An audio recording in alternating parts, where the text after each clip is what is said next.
My Borrowed Son. Chapter 30. Make It Right. Kers stood shoulder to shoulder with the other members of the family as they stared down into the kitchen from the safety of the loosened light fixtures and the slightly ajar smoke alarm. They heard everything. They knew everything. Parker had run away, and Amanda was quickly spiraling in desperation, trying to find out where he was. The little borrower teen had obviously been overwhelmed and, for one reason or another, had left the safety of the house and had gone somewhere else. Of course, they hadn't had a thorough search of the house, so he could still be hiding inside somewhere in the crawl space or in another part of the attic. It was doubtful, though. If the teen were going somewhere, he would have probably made his way back to the family to hide out there. He knew the way there and back, after all.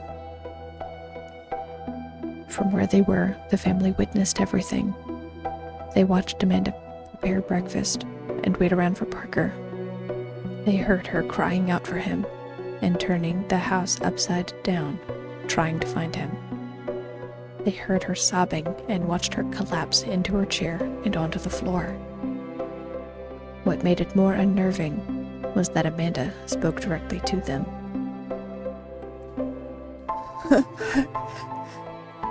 Hello? Hello?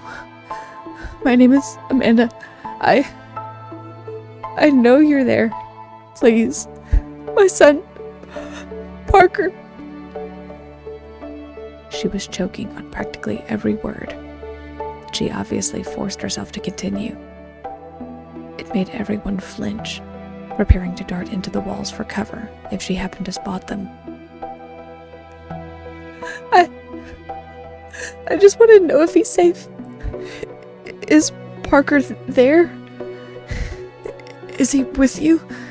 Look, I know what it must have looked like, but I swear that I only have Parker's best interest at heart. He is my son. It doesn't matter to me if he's a borrower. I love him. If he wants to stay with you, please. I just want to know he's safe. I saw this letter on his bed about finding the truth. I don't know if he's with you or if he's run away. I just want to know he's safe, please. Do you know where he is? Is he okay? I just want to know he's safe. That's all, please. Please. I just want to find my son.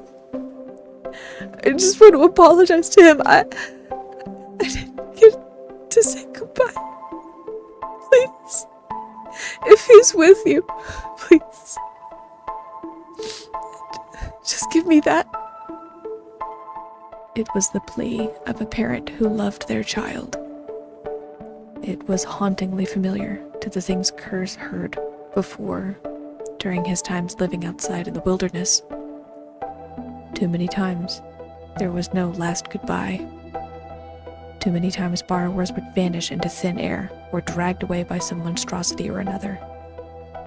The whole thing made him shudder. The desperation, the anguish, the undeniable emotion. The family to his left and right continued to whisper amongst themselves as they tried to process everything that was going on. Do you think she saw us? Hissed Kit. There's no way, replied Finnick. If she hasn't heard us or spotted us, she might if she hears us now, stated Toulouse. Are we gonna have to move? Asked Reed as he looked up at his mom, who was holding his youngest sister. I don't know. hope not, but we'd best get our packs ready just in case. Why would he leave? Why would Parker do something as stupid as run away? Are we sure he's not just hiding somewhere in the house? Asked Kit. Gee, I don't know, Kit. Why would someone do something as stupid as go and reveal themselves to someone without gathering more information first? Shot back Finnick. Shut up! I was trying to help. Shush, both of you. Stop bickering.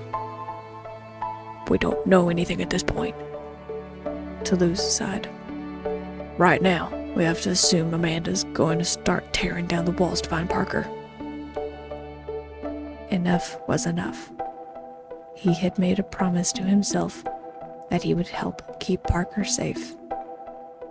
He had failed, and now the consequences were upon him. Parker was missing, and it was all completely preventable. It would have been easy to say if he had done this or if he had done that, then Parker would be safe and sound in his bed, being an average teenager. It would have been so very easy, but that wasn't what happened. They were here. This whole situation was of all of their making. Kers, Amanda, and the kids of the family. And now it was time for Kers to swallow his fear and do something. He clenched his jaw, knowing what he was about to do, and pushed himself away from the opening. The path was a long one, and he needed to get a move on if he was going to keep his cool.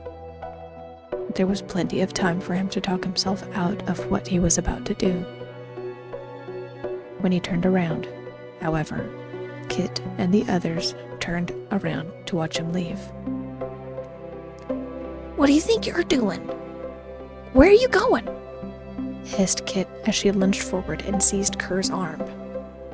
The other borrowers nodded in agreement as they looked at Kers in the same horrified, confused expression Kit had on her face. I can't just let her talk to herself down there, worrying to death that her son might have been abducted by us, argued Kers.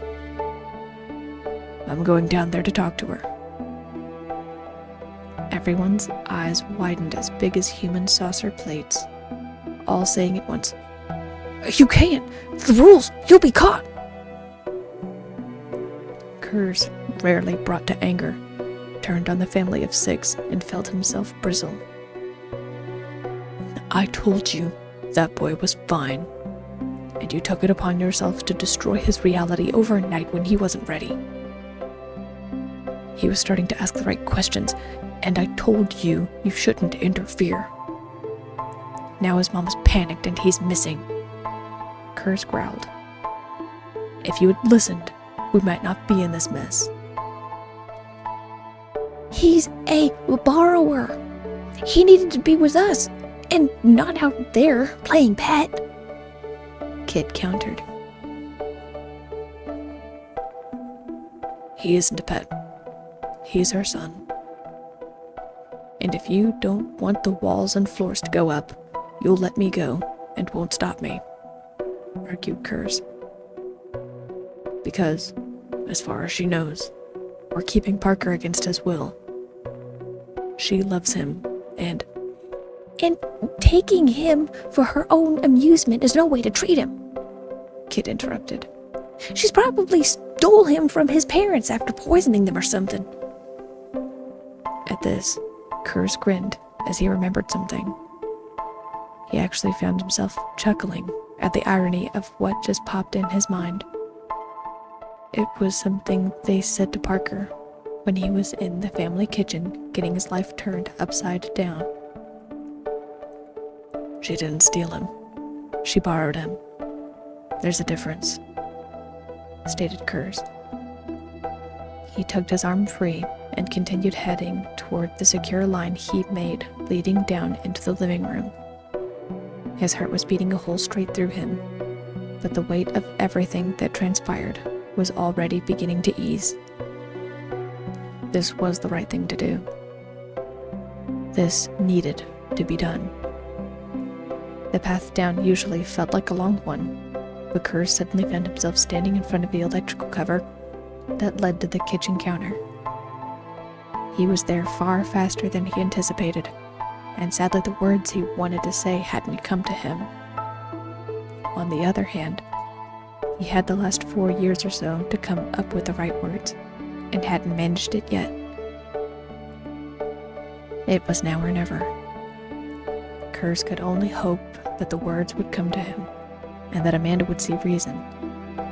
Kers had no additional supplies on him except for his daggers, a climbing hook, and a little water. It was hardly a stellar list if he were to be captured. But he knew he wouldn't be.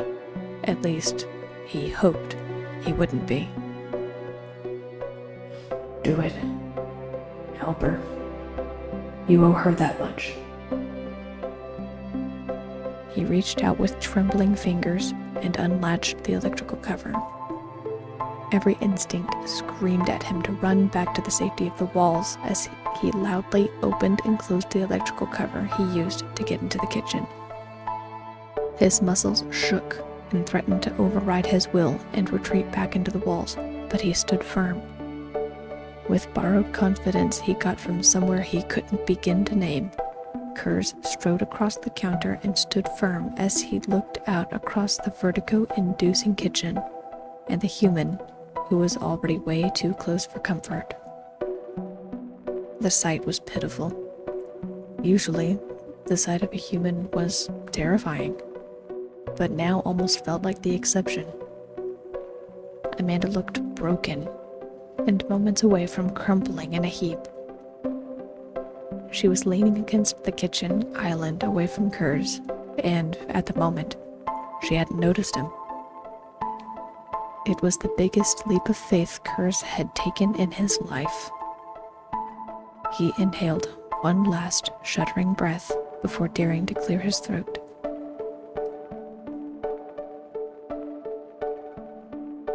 Amanda's eyes burned like a desert fire. Never had she had a headache like this in her life. Everything hurt, and there was nothing she could do. 3 hours of crying came at a price, but Amanda knew she would gladly pay it if she could just find out where Parker was.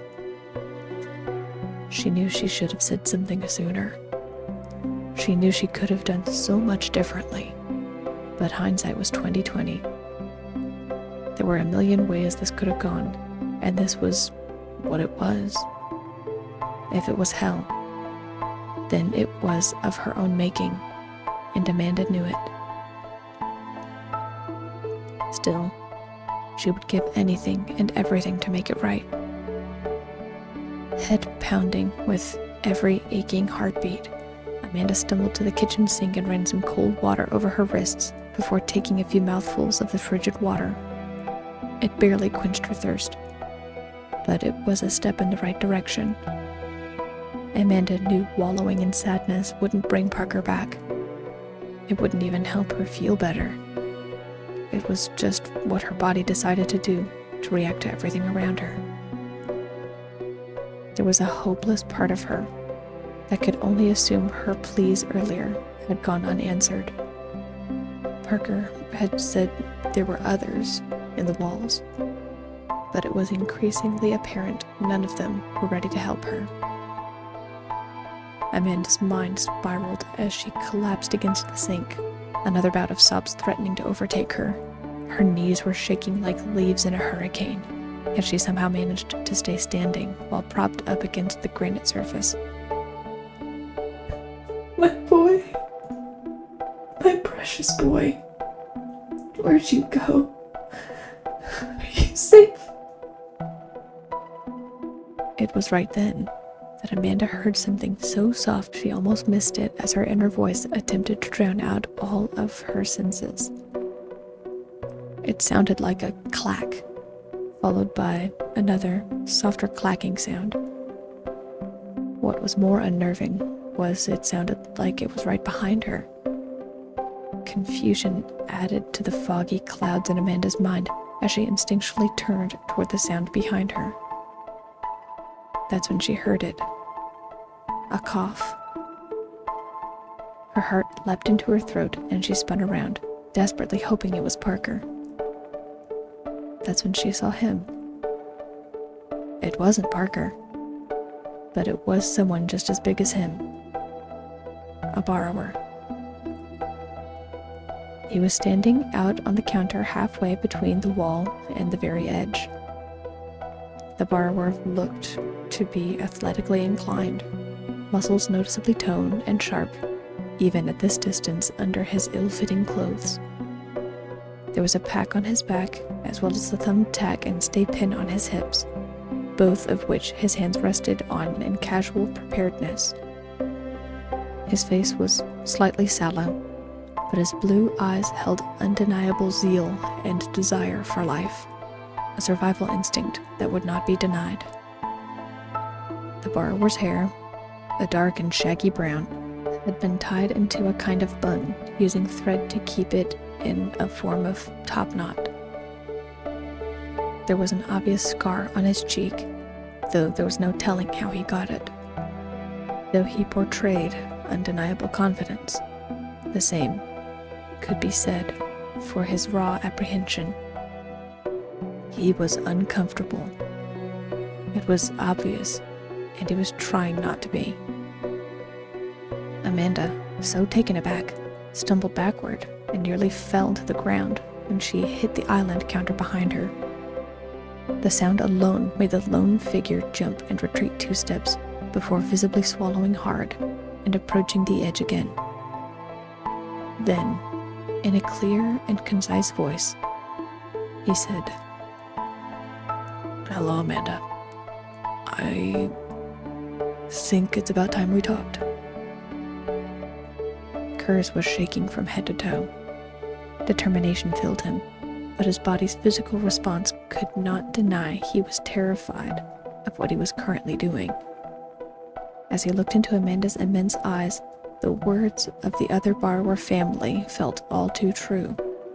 If Amanda wanted to trap him in a cage or maim him to keep him from leaving, there was little to nothing he could do. Kers knew it.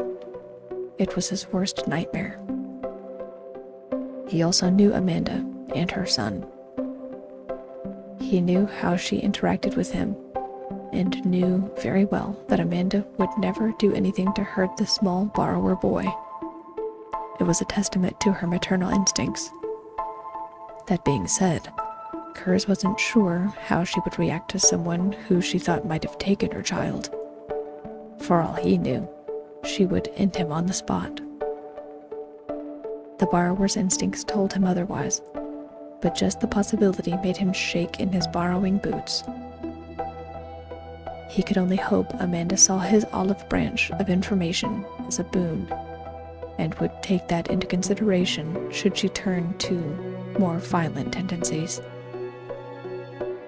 Speaking was never one of Kers's strong suits, and now was no exception. However, it was necessary. Even though facing 100 hungry cats was more appealing than standing out here on the counter in front of a human, Kers stood there anyway. Her eyes were on him. His eyes were on her.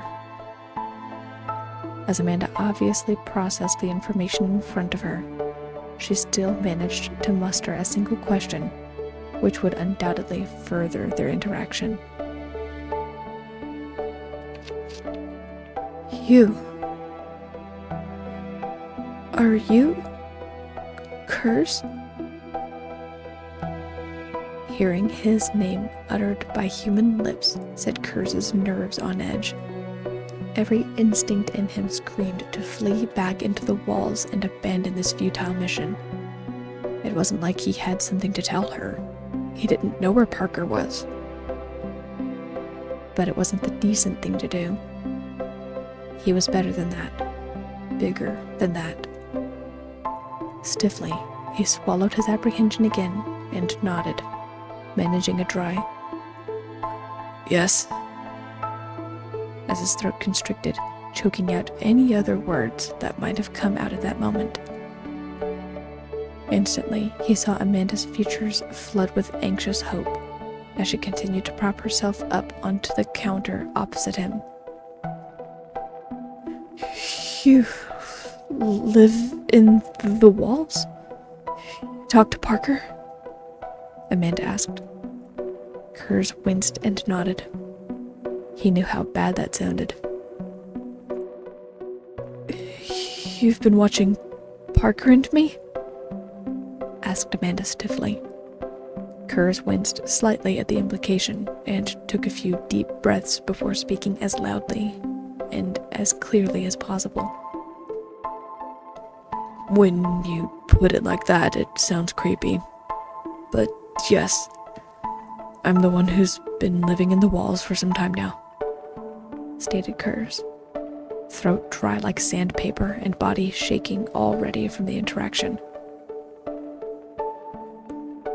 I've watched you with Parker for almost 4 years, actually. Amanda's eyes widened, while what little color was in her splotchy, tear-stained face drained. 4 years? Amanda echoed. Yes, but can... The words stuck in Kers' throat and kept him shaking. Kers focused on the facts and the task at hand, which helped summon the courage to continue. Right now, can we focus on what's important? On Parker? At the mention of his name, Amanda's eyes glossed over and her jaw went slack. Do you know where he is? Do you have him? Asked Amanda, throat plagued with heart-wrenching emotion. Please, give him back. I swear I would never hurt him. If he wants to stay, that's fine. I just want to say goodbye. Please, please. It broke his heart, but Kers shook his head. No, I don't know where he is. And I would tell you if I did, stated Kers. The venomous, hopeless glare Amanda shot him made the borrower take a few steps back. This wasn't a look he was familiar with, and he knew it came purely from her protective maternal instincts. He needed to tread carefully. Please, you have to believe me. I told Parker not to do anything emotional, reckless, now that he knows what he is.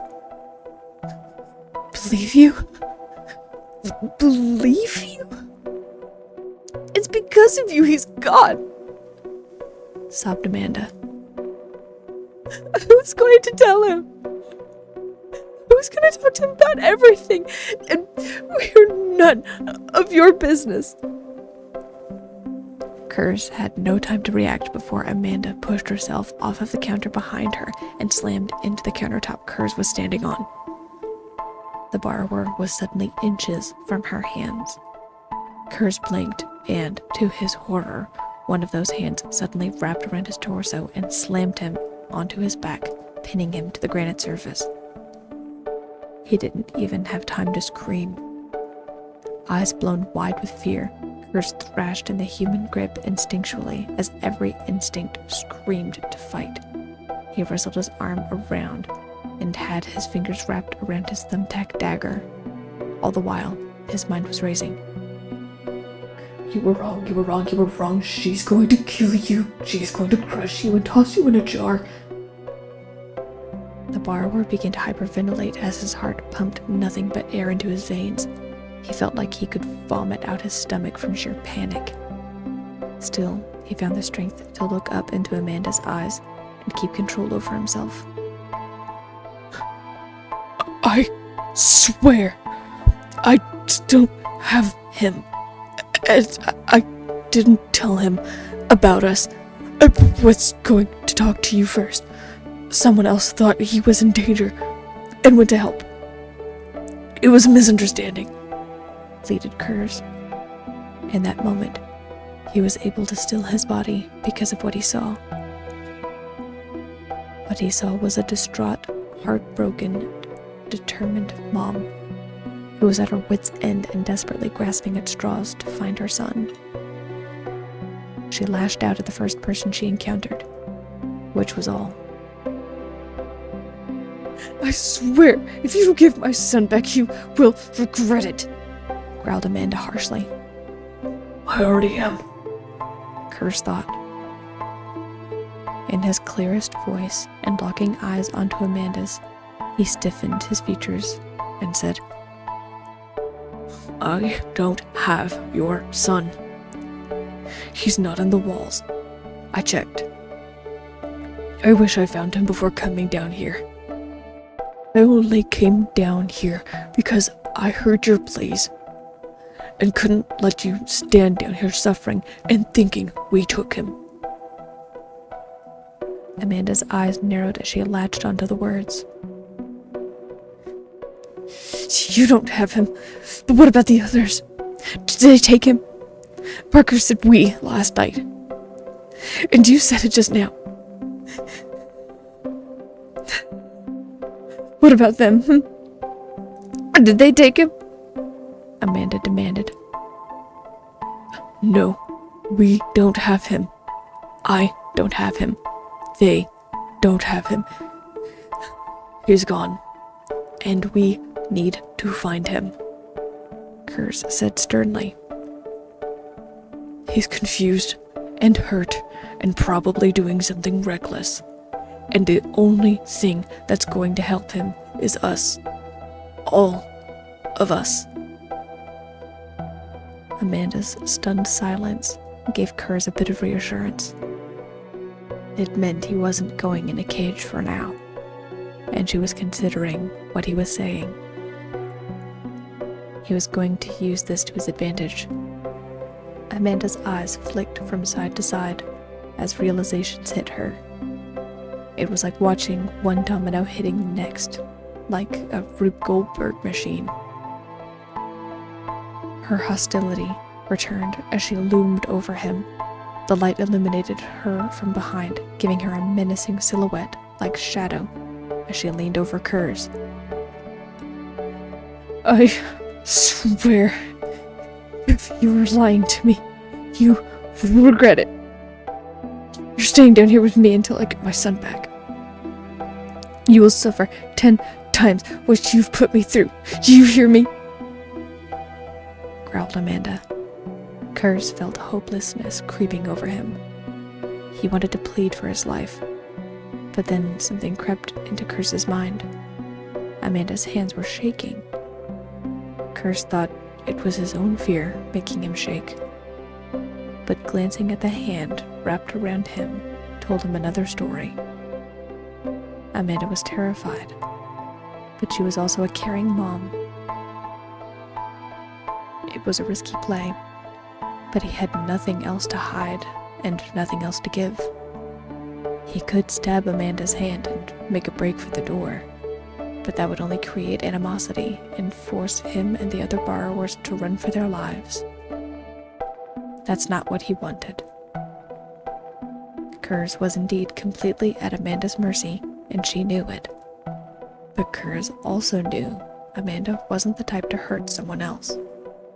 Her grabbing him was a play. It was a bluff. It was a pure guess, but Kers wanted to believe that Amanda wouldn't actually hurt him. He had to believe it. His life depended on it. It was a game of chicken, where he had everything to lose and nothing to gain unless she listened to him. The borrower pinned all his hopes on this one chance and hoped it would pay off. He took a second and attempted to calm himself down. Breathing techniques felt useless, and the arm that could reach the thumbtack dagger was still pinned. Nothing else could be done except talk his way out of it. He had to appeal to Amanda's decency and that maternal instinct that kept Parker safe for so many years. It was his last chance to get free and help Amanda see reason. I'm not lying to you, Amanda. Stated Kers. And you're not going to hurt me. You won't hurt me. Oh? And why is that? Snapped Amanda. Kers took a breath and spoke calmly and clearly. Because you're a good person. Amanda, you're a good person. I've watched you for years. You would never hurt Parker because you see him as a person and as your son. And you won't hurt me. I know you're hurting. I am too. I should have talked to you about what Parker was before now. But we can't change that. Someone broke the news to Parker before we did. And now all we can do is try to help him now. And that starts with us finding Parker. Stated Kers. Amanda's eyes were locked onto Kers. He felt like he was under a microscope, every expression and word being scrutinized. Now, however, was different. As the dominoes connected once again in Amanda's mind, Kers felt her grip falter ever so slightly. Whatever she saw, it was finally connecting that Kers was telling the truth. You didn't take him, she breathed. Kers held his breath as her herbal honey tea breath washed over him. During this entire interaction, Kers had ignored all of his other senses as his body panicked after being grabbed. No, I didn't, stated Kers. and I didn't tell him that he was a borrower. I told the others not to say anything until I talked to you. I begged them to not say anything to Parker. He wasn't ready, but that's not what happened, and that's not where we are. Now, please take your hand off of me, and let's go find out where your son is. Amanda's hardened gaze softened in a matter of seconds. Her harsh and protective exterior melted away like snow on a summer day. Once again, she looked like a wounded mother desperate to find her child. Tears welled up in her eyes as she looked mortified at what she had done. She retracted her hand in 2 stunned motions and stepped away to lean on the island counter again. The moment Kers felt the weight of her hand leave him, his entire body relaxed. He heaved in breath after breath as his head swirled uncomfortably fast. The chill left from the absence of the sweltering hand made him shiver, but it was a relief all the same. Amanda's soft sobs filled the kitchen once again, and, once Kers composed himself, the borrower pushed himself upright again and looked down at Amanda's crumpled body. Her head was hidden in her hands in shame. I'm so sorry. I'm so sorry. I didn't mean. It was mind-numbing. 1 moment ago, Kers was locked in complete fear of this human woman. Now she was a pitiful puddle again. It was enough to give him whiplash, but that wasn't the reason he was down here now. I know you didn't mean to, Amanda. It's okay, Stated Kers. He kept having to heave in air as if he were out of breath from a long sprint. It was the only thing that kept his heart from exploding out of his chest. I know this is a lot for you right now, but I want to help. You can ask me questions, and I'll try to answer them if I can. If you want me to leave and try to find Parker, I can do that. He still might be in the house, hiding somewhere I haven't checked yet.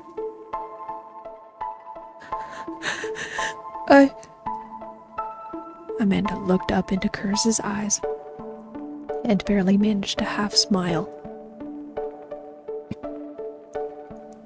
She looked like a woman who finally had a lifeline. It was like her mind had somehow confirmed that she wasn't crazy by seeing Kers sitting there in front of her. Yes? Kers prompted. He didn't do well in silences when others were nearby. Thank you. Really, thank you. Sure thing. Breathed Kers. Now, what questions do you have? It took some time. The next 43 minutes filled itself with cobbled together questions between Amanda and Kers. The borrower gave a brief rundown of what a borrower was and a brief history of when Kers moved into her home. He explained the need for secrecy, which made Amanda break into another round of sobs because of her emotional outburst and impulse to grab Kers, and emphasized that Amanda wasn't at fault. You did everything you could for Parker. And I'm sure he knows that. He's just confused. I mean, I would be, Reassured Kers. Now, as to where he went, is there any place where Parker might have gone outside of here? Would he have gone back to your place? Was there somewhere he would have gone to hide? Is there something like a furniture piece he would have hidden in? Amanda racked her brain, but only one thing came to mind. I talked to him last night about where I found him. If I had to guess, he might be trying to get back there, said Amanda, after thinking for several long minutes. But why would he? At his size? He's so little. He couldn't make it all the way, not with being so small. He could get crushed or grabbed or run over. Amanda, focus. Remember, borrowers are durable, and it's the best lead we have right now. He would probably take the most direct path there, and he's got a massive head start on us. If we don't want it to get dark on us, we need to get moving. I'll keep looking here and please, come with me. The request stunned Kers into silence. He was already pushing his comfort level sitting here across the way from Amanda. The thought of her carrying him or holding him was beyond the line he had set for boundaries. Go with you? You're right. I'm sorry. I'm so sorry. After what I did. It's okay. You look here. I'll go out and see what I can see, stated Amanda. You're already helping me. More than I could have hoped for. Really. Thank you. Kers closed his eyes and took a breath. The chances of Amanda knowing what to look for was slim to none. As a borrower, Kers had additional instincts and a different perspective as to what path he would take versus what a human would take. While Parker was raised by a human, he obviously had advanced instincts for someone his age. Many experienced borrowers didn't have the skills Parker possessed, and that would factor into how he made his way back to the park. The decision was obvious and uncomfortable, but it was something Kers couldn't refuse. No. I'll come with you. I'll explain on the way, but let's go. Hurry, before I change my mind. Urged Kers. Amanda looked confused momentarily, but nodded and offered an open hand toward the place Kers still sat on the counter. How on earth did Parker deal with this? Kers wondered, as he forced himself to his feet and onto Amanda's hand. The surface was like a squishy carpet, uneven and flexible. Already, Kers felt nauseous, but he swallowed the bile in the back of his throat and knelt on the hand that had him trapped once before. Let's go find your son.